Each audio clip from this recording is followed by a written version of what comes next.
2h30 da manhã. Está valendo, né? Bom, pessoal, bom dia pra vocês. Eu achei melhor gravar aqui porque fazer ao vivo, né? Fazer gravar, sei lá, se é ao vivo, se é gravar.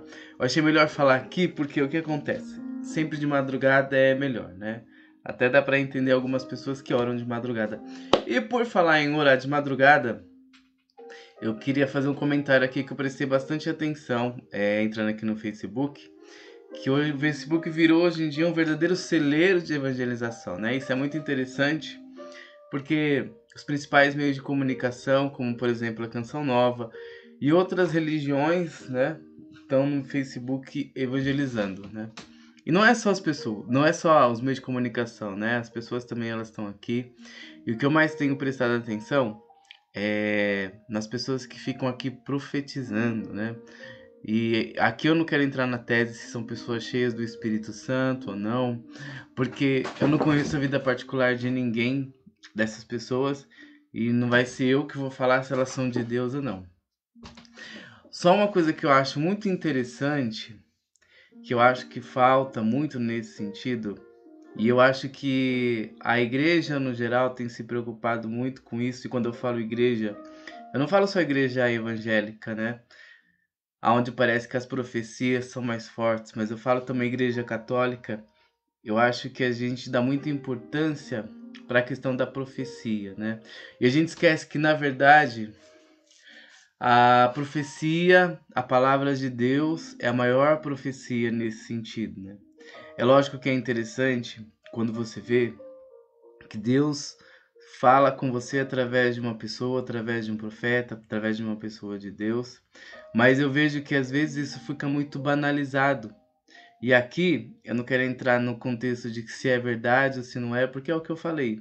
Eu não sei da vida particular de oração das pessoas, então eu não tô aqui para julgar isso.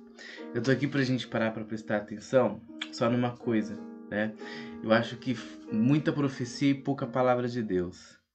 E quando eu falo isso, a gente precisa tomar muito cuidado, porque assim, a gente pode cair num erro muito grande de correr sempre atrás dos profetas, porque está sempre profetizando coisas boas e, e acaba esquecendo de estudar a palavra de Deus. E nisso tudo é interessante que se perde o contexto do cristianismo, né? Do ser cristão.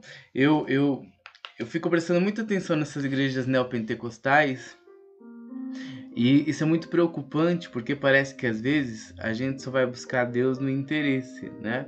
No interesse de resolver nossos problemas, no interesse de que Deus venha e me dê uma profecia, mas a gente às vezes esquece de procurar Deus simplesmente porque a gente precisa e quer ter uma intimidade com Deus.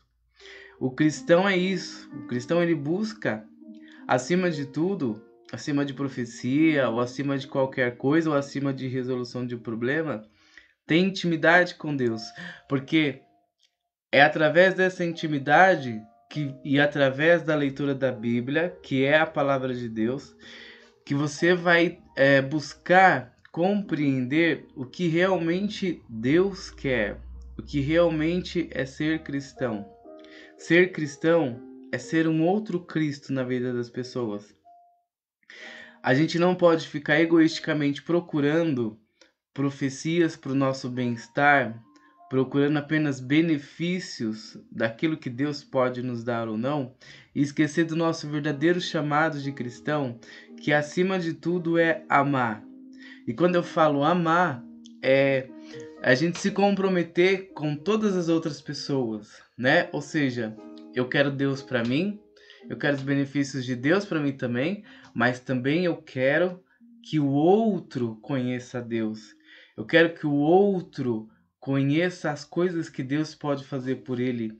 E o mais importante, não só isso, é buscar ser Jesus no outro.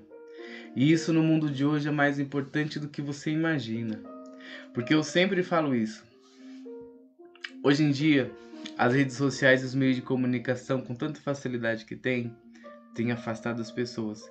E pode ter certeza, eu nunca vi tantos profissionais trabalhando tanto como hoje, como psicólogos. A gente precisa se atentar. Nós estamos vivendo hoje de forma egoísta, como se o mundo girasse ao nosso redor, como se a gente vivesse apenas para cuidar da gente, ao nosso bel prazer. Não. Jesus, ele disse o quê? Amai a Deus sobre todas as coisas e ao próximo como a ti mesmo. Então você precisa cuidar de você, você precisa olhar para você, você precisa estar bem com você. Estando assim, você também precisa olhar para o outro, porque você não vive no mundo sozinho.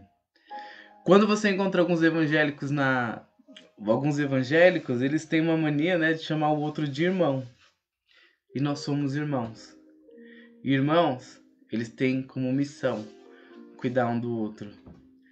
Então, eu não sei se você está aqui no Facebook, correndo atrás de profecia, daquilo que Deus pode fazer por você. Sim, não estou aqui dizendo que Deus não fala, não. Deus fala através das profecias. Eu mesmo já fui testemunha de uma vez. Só contar só um pouquinho para vocês poderem entender.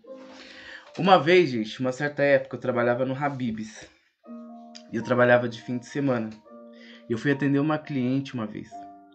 E eu fui na mesa dessa cliente, fui atender ela, era uma mulher, ela estava sozinha. E ela pegou e falou assim pra mim, dessa forma: Deus manda dizer pra você que você vai arrumar um emprego melhor pra ganhar mais. E eu me lembro que na época eu dei até uma resposta meio atravessada pra mulher. A mulher apenas balançou a cabeça, foi embora e ainda deixou alguns centavos de caixinha ainda. E foi verdade. Então eu não quero dizer aqui pra você que Deus não fala, que o Espírito Santo de Deus não fala. Não, longe de mim. Muito pelo contrário, eu reconheço sim que Deus fala, e quando Deus ele quer falar, ele fala com você de todas as formas, inclusive no Facebook.